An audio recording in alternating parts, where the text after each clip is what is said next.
Test, test. Check, check. Don't forget the mic is here, guys. So you in particular have to project to that. Here. I'm behind it, but I'm loud, so it'll be good. All right. Here we go.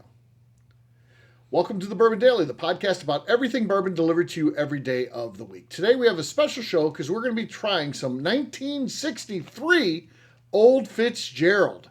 So you're talking about whiskey that was released over 60 years ago. That's older than even me and certainly older than any of my co-hosts here. So it's going to be a fun tasting for sure. My name is Steve Akeley. I'm joined by Evan Van Scoik and Cop Ken.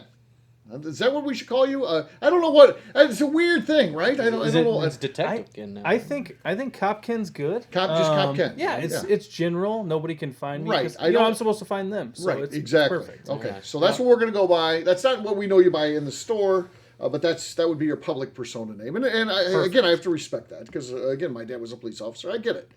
My dad didn't grow up or work in the age of everyone has access to all the information. You know, they if they know your name, they can find out everything about you. So we want to respect that. So we're going to have some fun today. This is a 6-year-old product, which means it was distilled, guys, in 1957.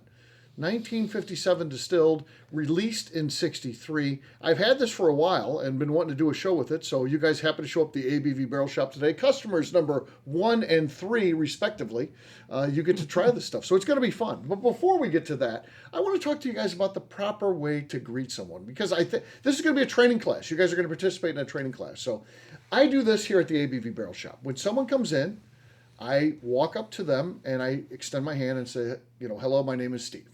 And I think that is how you should greet someone. You should say your name. Even if you question whether or not you've met them before, you put that out, and that allows them to say, yeah, we've met before, and maybe in context, share something that would help you remember them. But I think that's important. You don't assume that people know who you are or anything like that, and you want to say your name. Even if they've been in before, do they remember your name? I think that's a good idea to say your name. And I think it's a good idea for them to respond with their name and say that. Now, we ran into a situation with Jim this past weekend where people would say, hello, my name is Freddie Johnson, or hello, my name is Bernie Lubbers. And he would say, yeah, I know, I've already met you. I don't think that's the great response. I don't think that you make the person feel bad because they've already met you. And again, think about how many people Freddie Johnson has met. How many people do you think he meets in a day? Oh my God. Fair. How many people does Bernie Lubbers meet? I don't think that's fair to them to say, we've already met. That's it should be, my name's Jim, and either nice to meet you, or if there's something epic, I don't mind tying it back to, remember we did that, we did a barrel pick and on this date or something like that. I think if you can help them in the future remember you, that's a good thing. But we already met, that's the worst thing you could do. Do you guys agree with that? I totally agree, and you can learn a lot by greeting somebody in that way. Yes.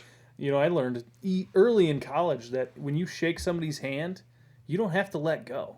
So you can really get that person, get their body language, and learn a lot of things by looking at them and seeing how comfortable they are. You can really learn a lot about a person through their handshake and eye contact. Yeah. And that can lead you in any direction. Really, that's the first. This is Cop Ken talking. So yeah. So I even shake hands with people that I don't want to shake their hands at all, because it gives you a little bit of insight on what they're about. So, because nobody likes, you use that wet, clammy handshake or the limp handshake. Nobody likes that. Nobody likes that. And you know exactly what that person's feeling at that time. If you're bringing somebody in, in my job, firm handshake with one pump. That's what I like. I like the firm handshake, one pump. Yep, that's right. Nice. I don't know. Get it over with. Yeah, that's fine. But if there's a guy you bring in who's super super nervous and he's gives you a handshake and he's real sweaty, clammy, you're there might be something to that. So you can kind of get somewhere. But in general, you wanna know what they're like. Evan, what do you think about greeting someone? Because you're in the world of corporate America and training, so you meet a lot of people too. What do you think about that? So there's a couple of parts of that I dive into. The first one is if you for sure know someone, right, and it's closer to a small group. There's 3 of us sitting here, and I do know you, and I'm meeting you again. I can be oh, hey, Steve. Right. Nice to see you again. If I don't remember you, it can be, hi, I'm Evan. Welcome. So you can fluctuate that. I try to do you're, that. You're both Yes. greeting them. If I remember their name, I greet them by name always. And that also I think that's gives important. the clue to the individual if they do remember you. And it can also be courteous to respond with your own name as that guest or person coming in. Because there will be times, Evan, when I recognize a face, but I'm like, I should know this name, but I don't. But I still introduce myself by name. Again, the thought process is, let's get their name again, because by doing that, and the worst ones are, yeah, we already met, and then they don't say anything else. So that doesn't help me remember, oh, this is Tom. Then I know that they're kind of angry that I didn't remember them, but it doesn't help me know their name.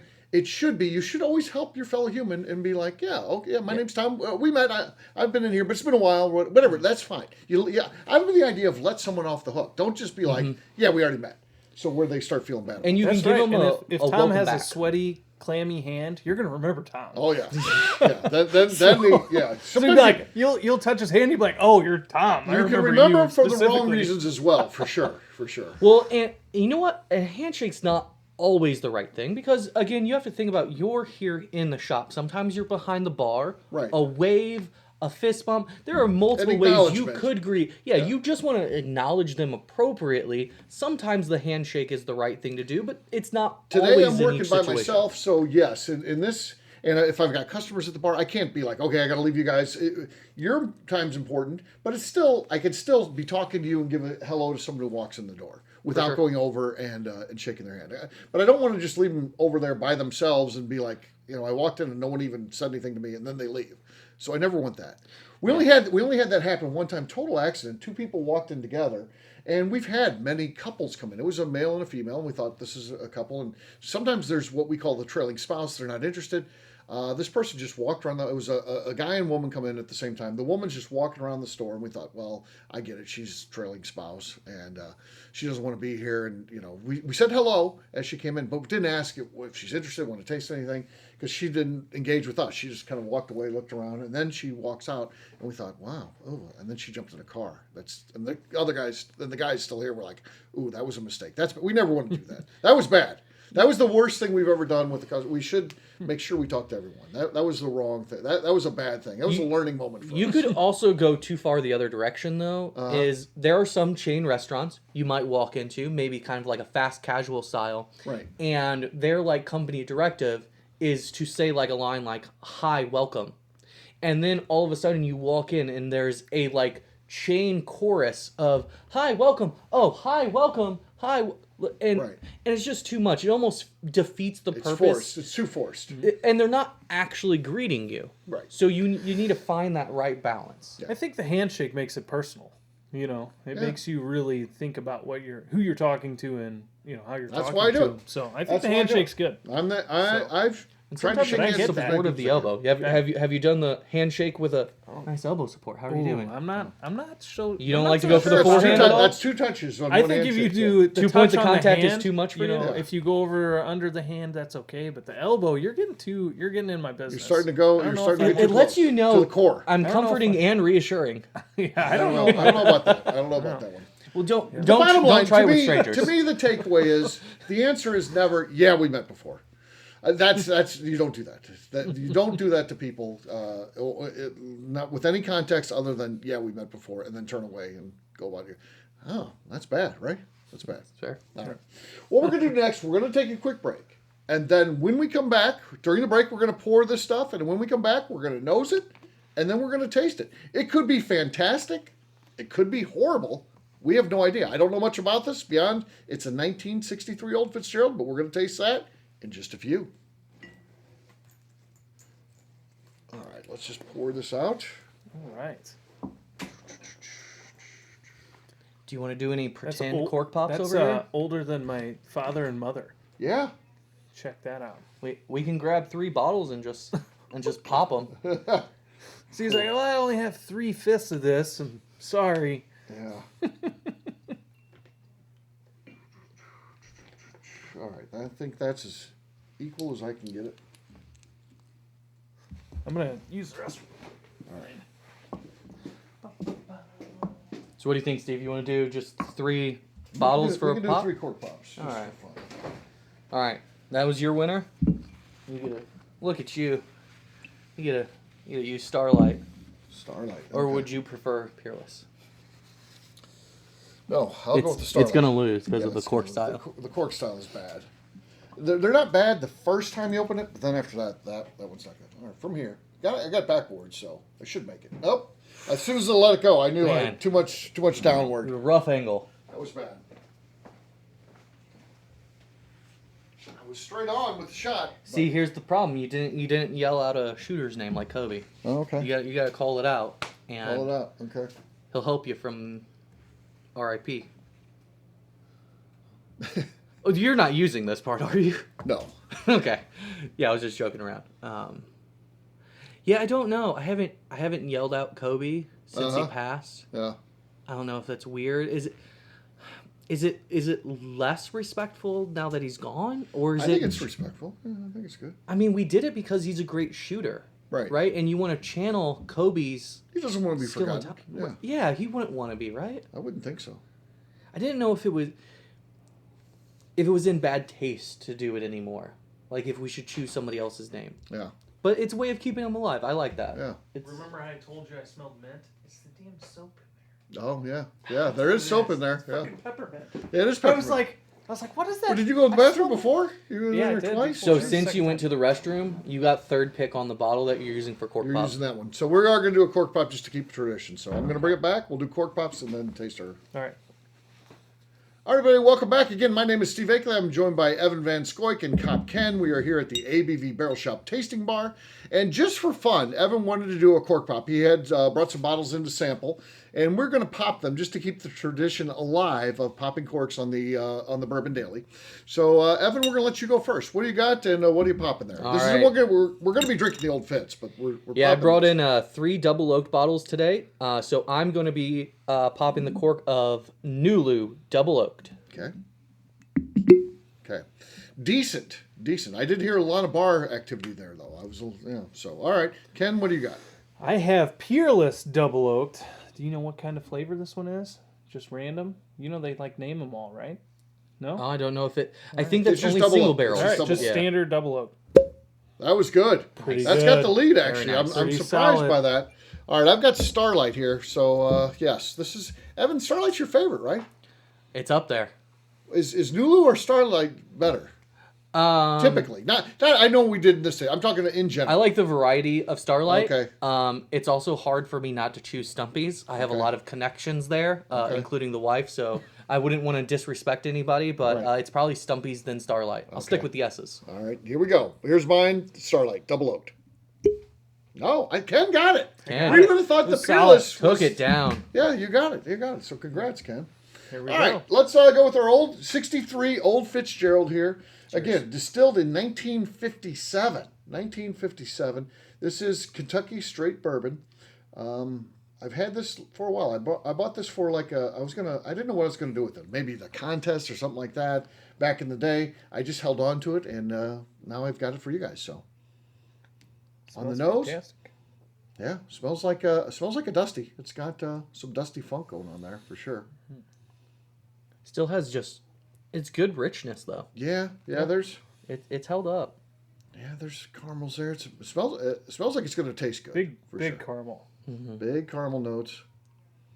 Yeah, what's fun about these is, of course, there's no such thing as GMO grain in 1957 when they're distilling this. This is all. This is all Pre Monsanto. Right. Yeah. This is all what we would call today, heirloom corn. It was just corn back in the day, but yeah, this is all pre that stuff. So that's what's kind of fun about drinking the Dusties.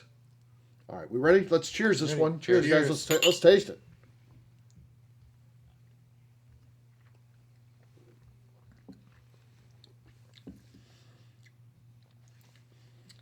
That is nice. It's 100 proof, which is interesting. This is old enough where 100 proof was still kind of the standard. It doesn't say bottled and bond. It probably was, but we don't know that. It's not on. This is from actually the Whiskey Exchange, which again is over in Europe, and so this was actually bottled in Scotland for the Whiskey Exchange. And we don't know much beyond that, but it is 100 proof, which is nice. Yeah. Again, it used to be the standard. Then it dropped down to 86. Then the standard, of course, these days for your bottom shelf bourbons is 80. Mm-hmm. But back then, 100 was the standard. And this It's really nice drinking 100 proof, 60-year-old for us whiskey. It's not 6-year-old whiskey because it's still going to be a 6-year-old whiskey. Same as it was. It doesn't age when it's in the bottle. It's nice, easy to drink. Mm-hmm. Yeah. It's got those classic bourbon notes in it. It does. Yeah. Super classic. Yeah. It's like very oily too. Oily, good, great Super mouthfeel. Yeah, this is one. We just have a small 3 centiliter size, taste of this. So it's divided up 3 ways. We each get a centiliter, which is not much. I don't even know what that is, but it's not a lot. That's all we got here to taste. But it's fantastic. I'd love to have a bottle of that based on what we've got here. So that's good. Yeah, it is really, really nice. So yeah, if you had to describe bourbon to someone, you probably are thinking something exactly like this. Yeah, absolutely.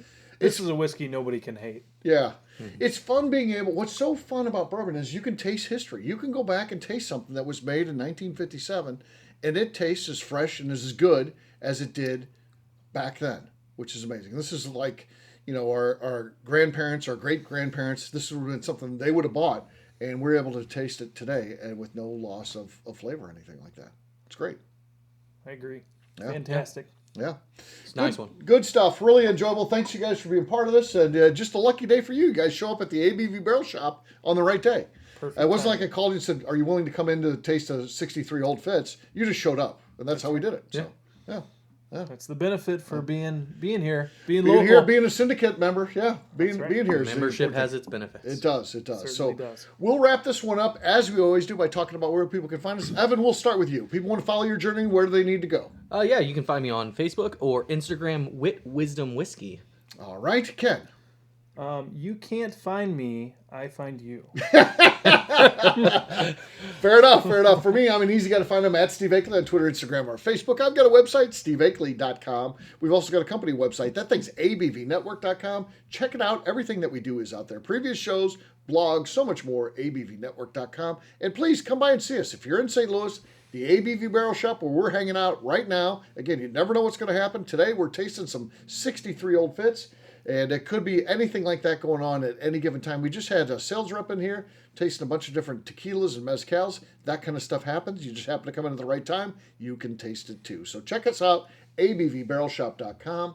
If you like what we're doing, get involved. Give us a 5-star review. It helps new people find the show. That's pretty important to us. And also, don't forget our Patreon account at patreon.com/the Network. On that note, we'll wrap this one up, and we'll have a brand new show for you tomorrow. Looking forward to that. Until then, take care, everybody. See ya. Bye. See ya. Peace.